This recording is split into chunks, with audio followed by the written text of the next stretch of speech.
দান করেন। রব্বানা লা তুযিগ কুলুবানা বা'দা ইয হাদাইতানা ওয়া হাব লানা মিন লাদুনকা রাহমাতান ইন্নাকা আনতাল ওয়াহ্হাব রব্বিজআলনি মুকিমাস সালাতি ওয়া মিন যুররিয়্যাতি। এই দোয়া হচ্ছে ইব্রাহিম আলাইহিস সালামের দোয়া, রব্বিজআলনি মুকিমাস সালাহ, আল্লাহ আমাকে নামাজ কায়েমকারী বানিয়ে দাও, নামাজি বানিয়ে দাও, ওয়া মিন যুররিয়্যাতি, আমার ছেলে মেয়েদেরকে নামাজি বানিয়ে দাও।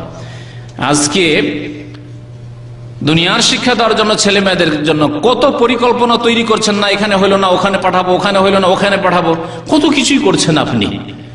এখন থেকে 2 বছর 3 বছর বয়স হয়নি, কি পড়াবো না পড়াবো এখন থেকে সিদ্ধান্ত নিচ্ছেন, আর কত পরামর্শ করছেন।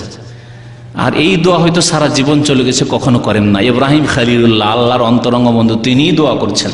তার কি এরকম সম্ভাবনা ছিল যে আমার ছেলে ইসমাইল ইসহাক এরা বেনামাজি হয়ে যাবে? তারপরেও দোয়া করছে, রব্বিজআলনি মুকিমাস সালাতি ওয়া মিন যুররিয়্যাতি রব্বানা ওয়া তাকাব্বাল দুআ। বেশি বেশি এই দোয়া করবেন। আল্লাহ পাক দোয়া করলে মাতা পিতার দোয়া কবুল করবেন। অন্তর থেকে দোয়া করতে হবে, আল্লাহ আমাকে যেমন নামাজি বানিয়েছো, আল্লাহ আমাকে আরো নামাজি হওয়ার তৌফিক দাও এবং আমার ছেলে মেয়েদেরকে নামাজি বানিয়ে দাও। দোয়া করবেন, মাতা পিতার দোয়া কবুল হয়। নবী করিম সাল্লাল্লাহু আলাইহি সাল্লাম স্পষ্ট ভাষায় বলেছেন, এই দোয়া রদ হয় না আল্লাহ পাকের পক্ষ থেকে। কেন দোয়া করছেন না একটু? রব্বিজআলনি মুকিমাস সালাতি ওয়া মিন যুররিয়্যাতি মুখস্থ করে নেন।